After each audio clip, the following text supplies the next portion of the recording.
جی، یہ باب ہے سونے اور چاندی کے برتنوں میں پینے کی ممانعت۔ دیکھو، یہ ذہن میں رہنا چاہیے کہ سونے اور چاندی کے برتنوں میں کھانا اور پینا حرام ہے۔ سونے اور چاندی کے برتنوں میں کھانا اور پینا حرام ہے،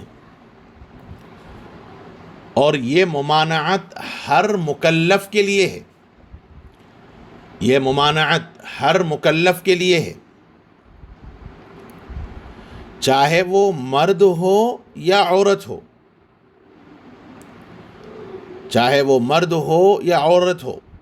دیکھو، عورتوں کے لیے سونے اور چاندی کے صرف زیورات جائز ہیں۔ عورتوں کے لیے صرف سونے اور چاندی کے زیورات جائز ہیں۔ کیوں؟ اس لیے کہ عورتیں زینت کی محتاج ہیں۔ عورت زیب و زینت کی محتاج ہے، اس لیے ان کو سونے اور چاندی کی ضرورت پڑے گی، اور زینت چونکہ زیورات میں ہے، اس لیے کھانے پینے کے لیے برتنوں کا استعمال، کھانے اور پینے کے لیے برتنوں کا استعمال یہ لا محالہ اسراف میں داخل ہوگا۔ اس لیے مردوں کے لیے جیسے کھانے پینے کے لیے برتنوں کا استعمال حرام ہے، ایسے ہی عورتوں کے لیے بھی برتنوں کا استعمال ناجائز ہے، حرام ہے۔ اور بقیہ یہ تفصیلی مسائل ابواب اللباس میں آئیں گے۔ گزشتہ سال کے اخیر میں جلد اول میں ابواب اللباس آپ پڑھیں گے تو یہ مسائل تفصیل کے ساتھ وہاں آئیں گے۔ حضرت حذیفہ رضی اللہ عنہ،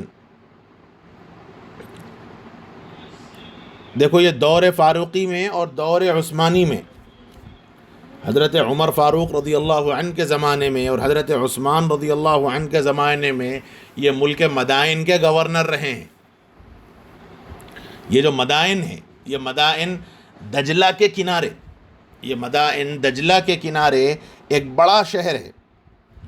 تو وہاں انہوں نے ایک آدمی سے پانی مانگا، حضرت حذیفہ رضی اللہ عنہ نے ایک آدمی سے پانی مانگا، تو وہ چاندی کے برتن میں پانی لایا۔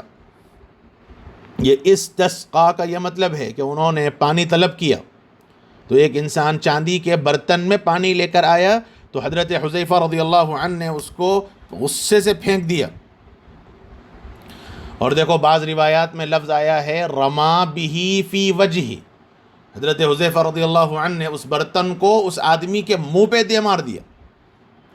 اور اس کی وجہ یہ ہے کہ شاید اس سے پہلے حضرت حذیفہ نے یہ مسئلہ بیان کیا ہے، اور اسی لیے کہا انی کنت قد نہیتہ، دیکھو میں بار بار منع کر چکا ہوں کہ چاندی کا برتن میں پانی مت پلاؤ، اور پھر بھی یہ اس برتن میں پانی لے آیا۔ اور پھر اس کے بعد انہوں نے روایت سنائی، رسول اللہ صلی اللہ علیہ وسلم نے سونے اور چاندی کے برتن میں پانی پینے سے منع فرمایا۔ دیکھو یہاں جو لفظ آیا ہے، یہاں صرف شرب کا لفظ آیا، اور مسند احمد کے اندر یہ روایت آئی ہے تو وہاں یوکل کا لفظ بھی آیا ہے، وَأَن يُوكَلَ فِيهَا، کہ حضور اکرم صلی اللہ علیہ وسلم نے سونے اور چاندی کے برتن میں کھانے سے بھی منع کیا۔ مسند احمد کے اندر یہ روایت کھانے کا ذکر بھی کیے۔ اور پھر اس کے بعد حضور اکرم صلی اللہ علیہ وسلم کا یہ ارشاد نقل فرمایا کہ ریشم اور دیباج، دیکھو دیباج بھی ریشم ہی کی قسم ہے، البتہ دیباج موٹا کپڑا ہوتا ہے اور حریر پتلا ہوتا ہے۔ اور حضور اکرم صلی اللہ علیہ وسلم نے فرمایا کہ ریشم اور دیباج پہننے سے حضور نے منع کیا، اور علت یہ بیان فرمائی کہ یہ نعمتیں کافروں کے لیے ہیں، یہ نعمتیں کافروں کے لیے ہیں، دنیا کے واسطے نہیں ہیں، یعنی مسلمانوں کے واسطے یہ نعمتیں نہیں ہیں، اور یہ نعمتیں تم کو آخرت میں ملیں گی، یہ نعمتیں تم کو آخرت میں ملیں گی۔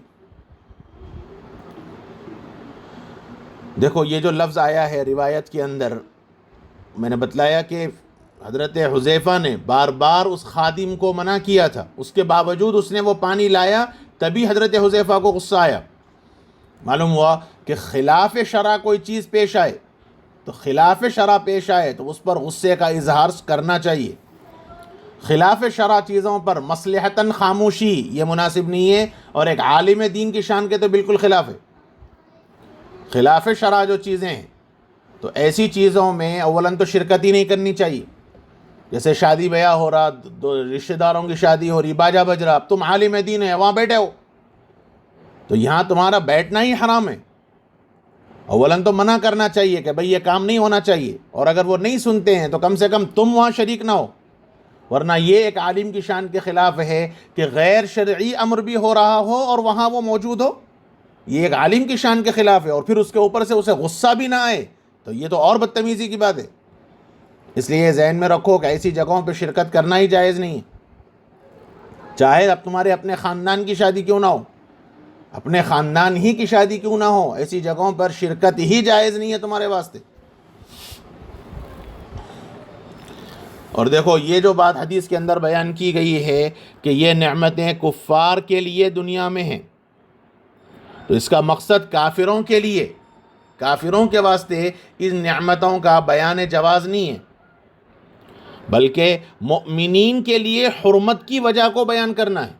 مؤمنین کے لیے حرمت کی وجہ کو بیان کرنا ہے کہ تمہارے لیے تو حلال ہی نہیں ہے، لہذا اس استعمال تمہارے لیے مناسب نہیں ہے۔ ہاں آخرت میں یہ چیزیں استعمال میں کرو، وہاں ممتنع نہیں ہے، یہاں تو ممتنع ہیں، اور آخرت میں یہ چیزیں بطور نعمت کے تم کو ملیں گی تو وہاں تم اس کا استعمال کر سکتے ہو، کوئی حرج نہیں ہے۔ جی